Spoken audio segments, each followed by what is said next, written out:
ክብርት የቀድሞ ጠቅላይ ሚኒስትር ባለቤት አዜብ መስፍን ዩጋንዳ ውስጥ ሁለተኛ ባለሀብት ሆና የሆነችው ስንት ዘርፋ ነው? ሌሎቹ ጠቅላላ ምግበይ 2 ቢሊዮን ምናምን አለኝ ሲል ኬት ዘርፈው ነው። እና በደንብ ተከፋፍሏታል ኢትዮጵያ። አሁንም የዘረፋ ነው። የነ አስረስ የነ ዘመን የዘረፋ መዋቅር ነውና ይሄ የዘረፋ መዋቅር እታገልልሃለሁ ያለው ህዝብ በሙሉ ተፍቶታል። አማራው እኮ ብልጽግናን ሲመርጥ እንደ ህዝብ ነው። ብልጽግናን ሲመርጥ ከሌላው ኢትዮጵያዊ ጋር አብሮ የኖረ ኢትዮጵያ እንድትፈርስበት የማይፈልግ ከሁሉም ኢትዮጵያ ጋር በጋብቻ የጸና ብላልኝ ጠጣልኝ በሞቴ የሚል ፈሪሃ እግዚአብሔር ያለው አልጋ ለቆ እግር አጥቦ የሚያስተኛ በአንድ እንጨት ሲሄድልህ ከባድ ነው። ስሞት እኮ ነው ብላ ምግብ አቅርቦ ስሞትልህ የሚል ማህበረሰብ ነው። የካህን ሚስት እየደፈረ ራሳቸው ፋኖቹ የተናገሩት ነው።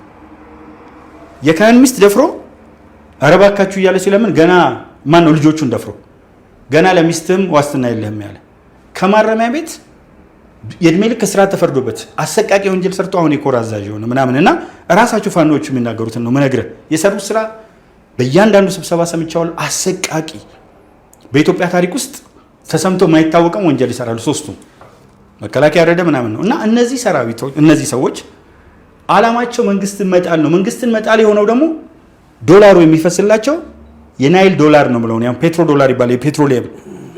የግብፅን ዶላር ደግሞ ናይሎ ዶላር ነው ማለት ነው። ናይሎ ዶላር እየፈሰሰላቸው ኢትዮጵያን ለማፍረስ ልክ ሱዳን ለማፍረስ እንደሚሰራው ሶማሊያን ለማፍረስ እንደሚሰራው ዓለም አቀፍ አይላል። የዚህ እንትን ካልሆነ የዓላማ አንድነት የላቸውም፣ የዓላማ ውህደት የላቸውም፣ የህዝብ ተቀባይነት የላቸውም።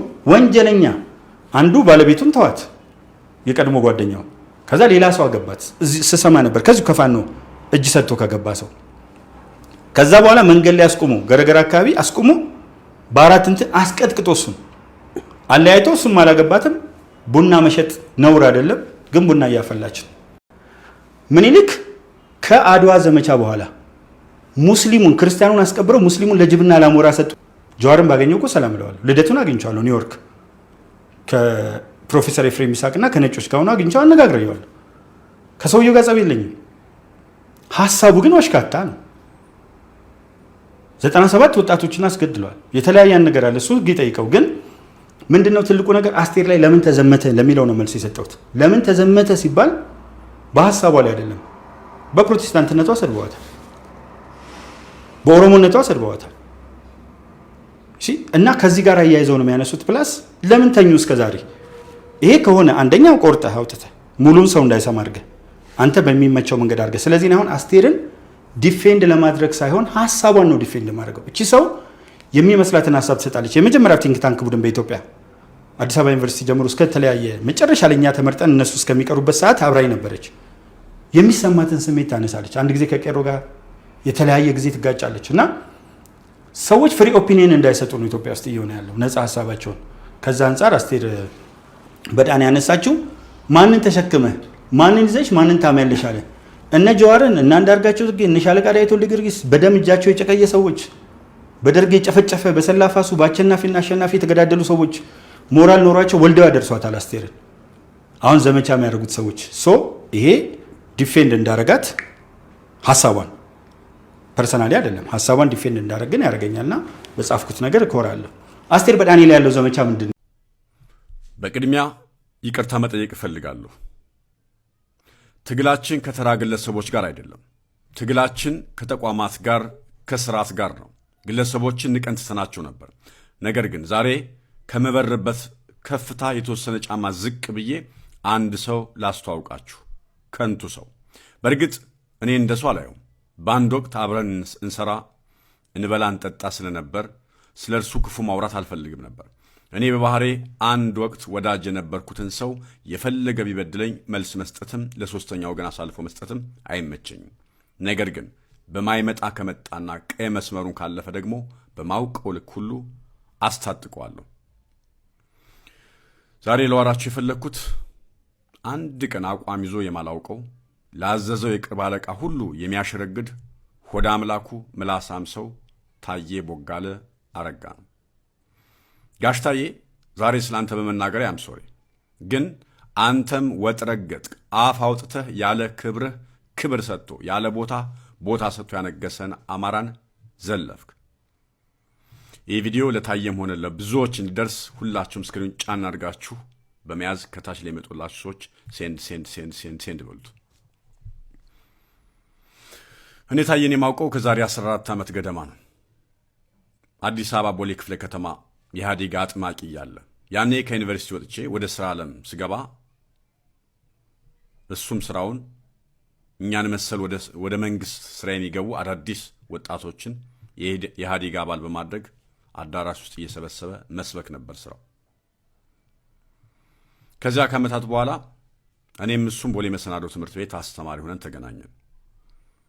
ቦሌ አስተማሪ እያለ እኔም ጓደኞቼም የምናውቃቸው ከሱ ዕድሜ የማይጠበቁ ብዙ ነውሮች ፈጽሟል። ይህንን በአንድ ወቅት ለነበረን ወዳጅነትና የግለሰብ ፕራይቬት ጉዳይ ስለሆነ ዘልየዋለሁ።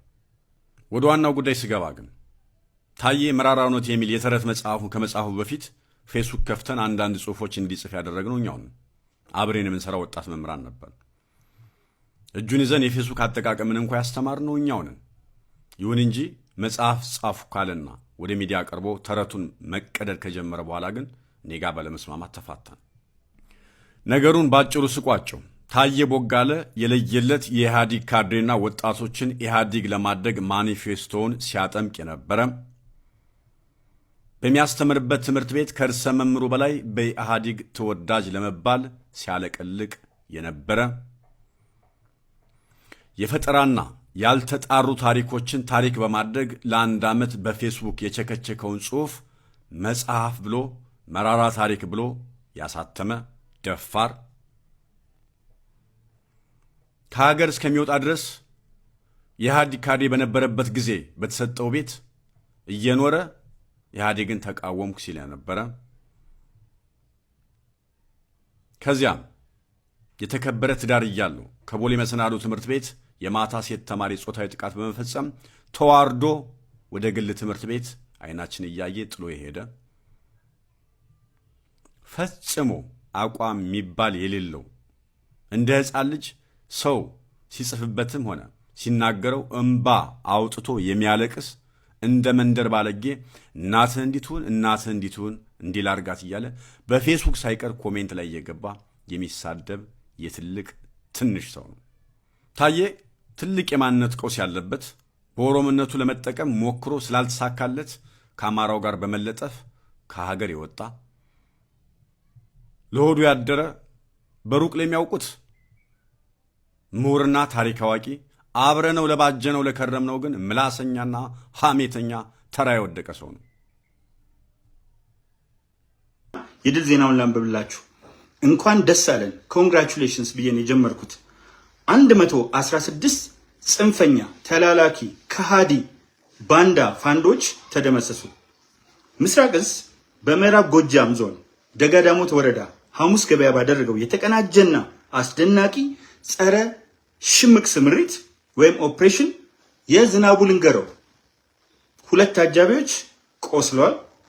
116 ጽንፈኛ ፋንዶዎች ተደምስሰዋል። ዶግ አመዱ በልተዋል እና ይሄ በጣም አስፈላጊ ነው። ሌሎች ብዙ የጥፋት መልእክተኞችን በጽኑ ቆስለዋል። በተጨማሪም ኤኬኤም መትረየስ፣ AK47 ቦምቦች፣ ትጥቆች፣ የተለያዩ የጦር መሳሪያዎችና እንዲሁም ለማጭበርበር ይጠቀሙባቸው የነበሩ የጸጥታ አካላት ልብሶች፣ የመከላከያ፣ የፖሊስ፣ የሚሊሻ ለማጭበርበር ይጠቀሙባቸው የነበሩ ህወሓታዊ ስልቶች ከነዚህ ፋንዶች ላይ ተይዘዋል።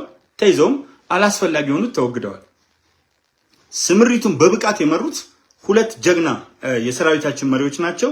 አንደኛው ምክትል አዛዡ ኮሎኔል ሬድዋን ሬባቶ እና የክፍለ ጦር አዛዡ ኮሎኔል ግፋውሰን አበበ ናቸው። እንግዲህ ከስማቸው ዝም ብለን መከላከያ ብሔረሰብ የለውም፣ መከላከያ ሃይማኖት የለውም፣ የጋራ ማለቴ ነው። በግል ሃይማኖት አለው፣ በግል ከዛፍ አልተላጠም፣ የተገኘበት ብሔረሰብ አለው። በጋራ ግን የመከላከያ እምነት ጽኑ እምነቱ ጽኑ ፍላጎቱ እናት ሀገሩ ኢትዮጵያ ናት። ስለዚህ መከላከያ ሰራዊታችን ከምንም ነገር በላይ ሁልጊዜም በየትኛውም ስፍራ በየትኛውም ቦታ ክብር ለመከላከያ ሰራዊታችን። በዚህ ጥቃት ከተደመሰሱት የጽንፈኛው ቡድን ሻለቃ አዋጊዎቻቸው ተመልከቱ። የጽንፈኛው ቡድን ሻለቃ አዋጊዎችና ሎጂስቲክስ አመራሮች መካከል ዳኛ ድሉ የሻለቃ ሎጂስቲክስ ኃላፊ። በዚህ አጋጣሚ እነዚህን የከረፋ ተግባር የሚፈጽሙ ሰዎች ከጫካ ወደ ህዝብ እንዲቀላቀሉ ባለማድረጋችሁ ልታዝኑ አይገባችሁ። ደጀን ጤና ነባር ተዋጊ ነው። ምኔ አደራው ተዋጊ ነው። አወቀ ይታይ ምክትል ሻለቃ መሪ ነው።